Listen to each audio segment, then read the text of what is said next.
حضرت ابو سعد خدری رضی اللہ تعالیٰ عنہ نے بیان کیا کہ ایک شخص نے ایک دوسرے شخص قتادہ بن نعمان کو بار بار قل هو اللہ احد پڑھتے ہوئے سنا۔ صبح ہوئی، نبی کریم صلی اللہ علیہ وآلہ وسلم کی خدمت میں حاضر ہو کر اس شخص کا واقعہ بیان کیا جیسے وہ اسے کم سمجھتے ہوں۔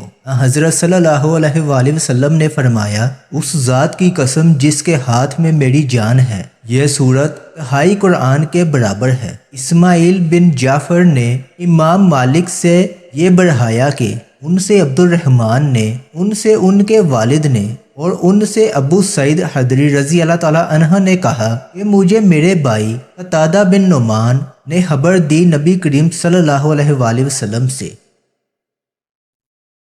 ابن وہاب نے بیان کیا، ان سے عمرو نے، ان سے ابو حلال نے اور ان سے ابو الرجال محمد بن عبد الرحمن نے، ان سے ان کی والدہ عمرہ بن عبد الرحمن نے، وہ ام المومنین عائشہ رضی اللہ تعالی عنہا کی پرورش میں تھی۔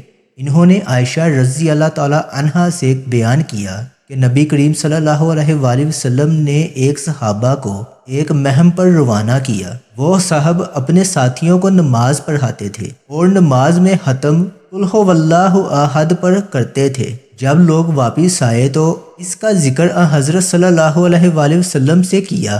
حضرت صلی اللہ علیہ وآلہ وسلم نے فرمایا کہ ان سے پوچھو کہ وہ یہ طرز عمل کیوں اختیار کیے ہوئے تھے۔ چنانچہ لوگوں نے پوچھا تو انہوں نے کہا کہ وہ ایسا اس لیے کرتے تھے کہ یہ اللہ تعالیٰ کی صفت ہے اور میں اسے پڑھنا عزیز رکھتا ہوں۔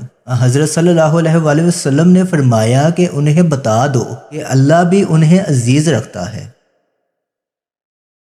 جریر بن عبداللہ رضی اللہ تعالی عنہ نے بیان کیا کہ رسول اکرم صلی اللہ علیہ وآلہ وسلم نے فرمایا، جو لوگوں پر رحم نہیں کھاتا اللہ بھی اس پر رحم نہیں فرماتا۔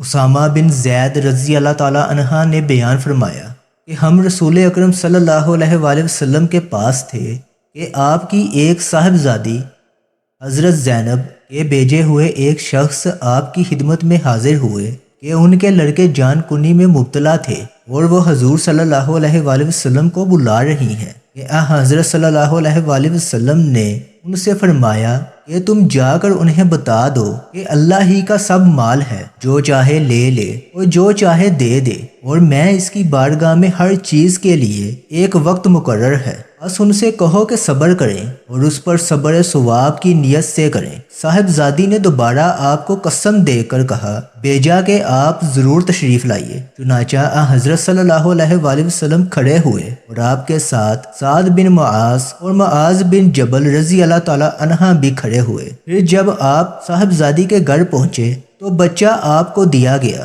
اور اس کی سانس اکھڑ رہی تھی جیسے پرانی مشق کا حال ہوتا ہے۔ یہ دیکھ کر حضرت صلی اللہ علیہ وآلہ وسلم کی آنکھوں میں آنسو بھر آئے۔ اس پر سعد رضی اللہ تعالی عنہ نے کہا، یا رسول اللہ صلی اللہ علیہ وآلہ وسلم، یہ کیا ہے؟ حضرت صلی اللہ علیہ وآلہ وسلم نے فرمایا کہ یہ رحمت ہے جو اللہ تعالیٰ نے اپنے بندوں کے دلوں میں رکھی ہے، اور اللہ بھی اپنے انہی بندوں پر رحم کرتا ہے جو رحم دل ہوتے ہیں۔